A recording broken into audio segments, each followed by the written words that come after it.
السلام علیکم، کیسے ہیں آپ سب؟ امید ہے کہ آپ سب خیریت سے ہوں گے، ٹھیک ٹھاک ہوں گے۔ کچھ دن پہلے ٹیچرز ڈے تھا، تو اس کی مناسبت سے اور کچھ تھوڑی سی آج اپنے بارے میں بات کرتے ہیں۔ استاد کے بارے میں کہتے ہیں کہ استاد کا ایک بڑا رتبہ ہوتا ہے، روحانی آپ کے والدین ہوتے ہیں، اور ان کا آپ کی تربیت میں بہت ایک اثر ہوتا ہے، بہت ہاتھ ہوتا ہے۔ تو مجھے جو یہ شوق ہے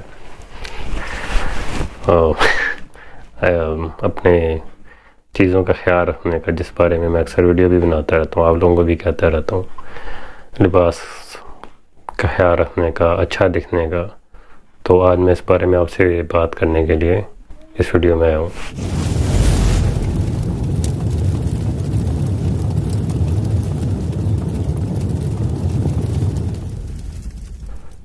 اسکول تو آپ گئے ہوں گے یقیناً، کسی زمانے میں اچھا وقت تھا، زندگی کافی آسان تھی، بہت مختلف بھی تھی، اور یاد ہوگا کہ اسکول سے پہلے اسمبلی ہوتی تھی۔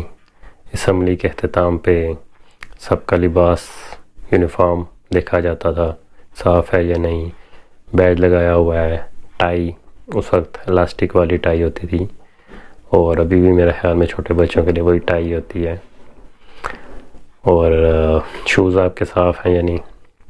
تو کپڑے تو میرے الحمدللہ صاف ہی ہوتے تھے، ناخن وغیرہ بھی تراشے ہوتے تھے، والدہ اس چیز کا بہت خیال رکھتی تھی۔ ہاں، لیکن شوز میرے اکثر گندے ہوتے تھے۔ تو جیسا کہ بچوں کو عادت ہوتی ہے، نکلتے ہیں راستے میں، جہاں مٹی کا ڈھیر نظر ہے اس میں جا کے تو ٹھڈا مارا۔ اسمبلی کے بعد پھر جو مجرمان اور ملزمان ہوتے تھے ان کو الگ کر لیا جاتا تھا، اور ان کی پھر لترول کی جاتی تھی۔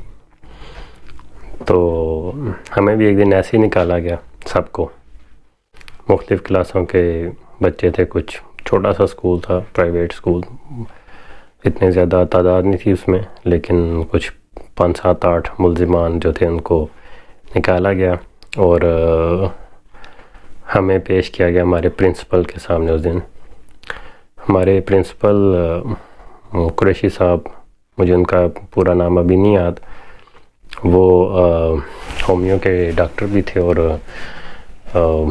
وہ اس چیز کے بہت خلاف تھے کہ آپ بچے کو سزا دیں۔ وہ کہتے تھے کہ آپ بچے کو گائیڈ کریں، اس کو سمجھائیں کہ بیٹا یہ غلط ہے آپ کے لیے، یہ ٹھیک ہے، تاکہ وہ اپنی تصحیح کرے۔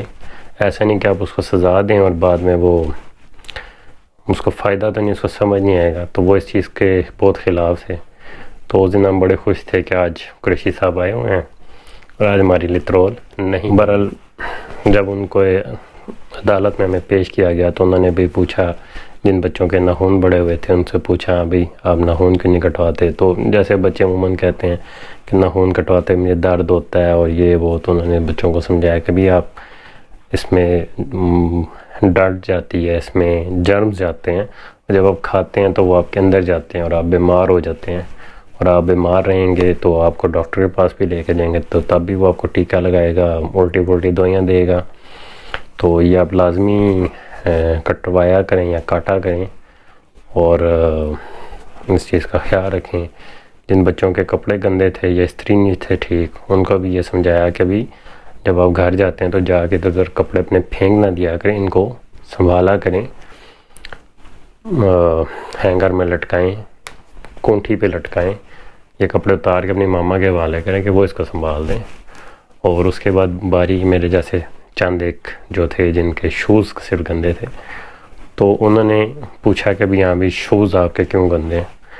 تو میرے جیسے اور اکثر جو تھے تو ان کے پاس یہی جواب تھا کہ ماما پالش کرتے ہیں یا پاپا پالش کرتے ہیں، امی ابو ہم کہتے تھے۔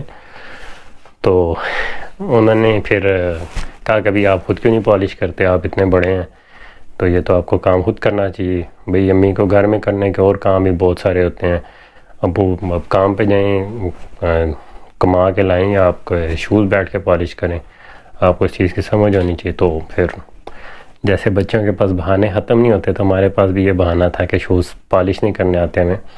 تو انہوں نے پھر ہمیں سمجھایا کہ آپ نے گھر جانا ہے اور جانے کے بعد شوز پہلے اپنے کپڑے چینج کر لینے ہیں, یونیفارم کے ساتھ نہیں کرنا ہے کہ کیونکہ وائٹ شرٹ ہوتی ہے یونیفارم کی اور اس پہ پالش لگ جائے گی بلیک تو خراب ہو جائے گی, پھر آپ کے لیے ترول ہوگی گھر سے.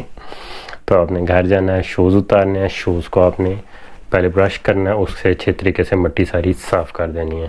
پھر آپ نے ہاتھ کے ساتھ, کپڑے کے ساتھ یا برش کے ساتھ آپ نے تھوڑی تھوڑی پالش لے کے آپ نے شوز کے اوپر لگا کے اور پورے اس کو اچھے طریقے سے اس پہ پھیلا دینا ہے.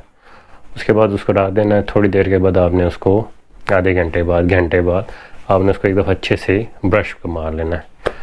تو اس کے بعد یہ ہوگا کہ آپ کے جو شوز ہیں وہ صاف ستھرے ہو جائیں گے, چمک جائیں گے. اور جب آپ دوبارہ اسکول آئیں گے تو آپ کو اس سارے سے نہیں گزرنا پڑے گا. اور اس کے بعد صرف انہوں نے یہ نہیں کیا, مجھے آج بھی یاد ہے کہ انہوں نے اس چیز کا انتظام کیا کہ ہمارے اسکول میں ایک شو برش بھی ہوتا تھا, اور اسکول میں ہم جاتے تھے جب تو جا کے اپنے بیگز رکھتے تھے کلاسز میں, اور اسمبلی سے پہلے سارے بچے اپنے شوز جس کے بھی گندے ہوتے تھے اپنے شوز کو برش کرتا تھا, صاف کرتا ہوتا تھا.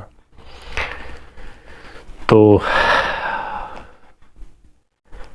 وہ بات میں آج تک نہیں بھولا.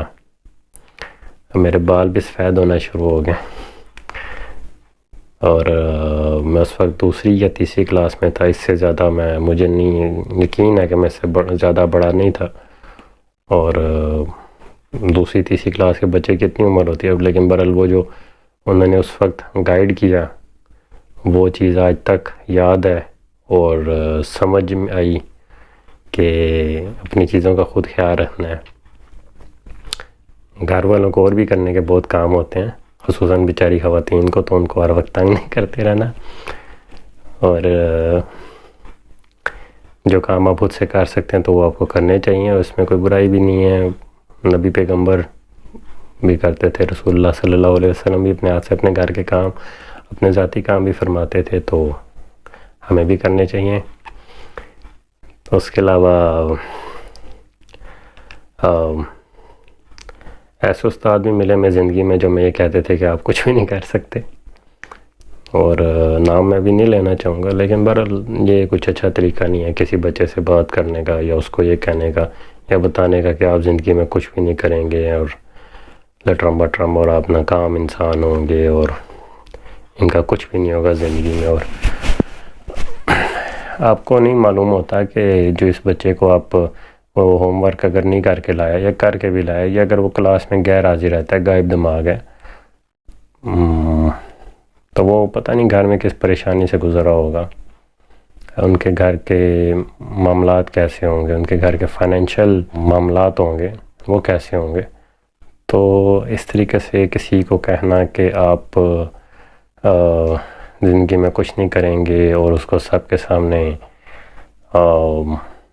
برا بلا کہنا یا تماشا بنانے کی کوشش کرنا, یہ اچھی بات نہیں. آپ یہ سوچیں کہ اگر آپ کا اپنا بچہ, آپ کا بیٹا ہو, بیٹی ہو, اور اس کو ایسے کوئی بلی کرے سب کے سامنے, اس کا مذاق بنائے, تو اس کو بیچارے کو اچھا نہیں لگے گا, اس کے اوپر اچھا ایک اثر نہیں پڑے گا. اور یقیناً استاد بھی ایک روحانی ماں باپ اسی لیے کہتے ہیں.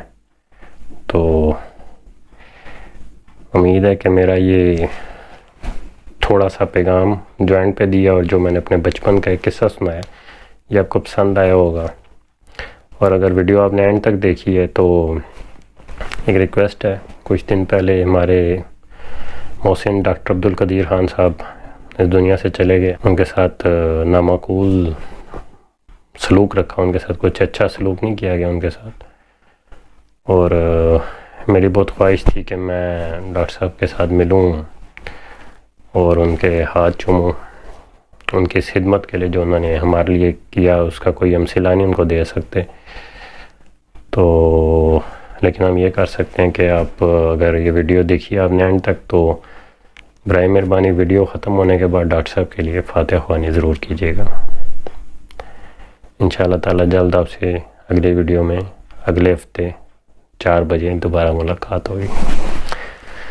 تب تک کے لیے اللہ حافظ.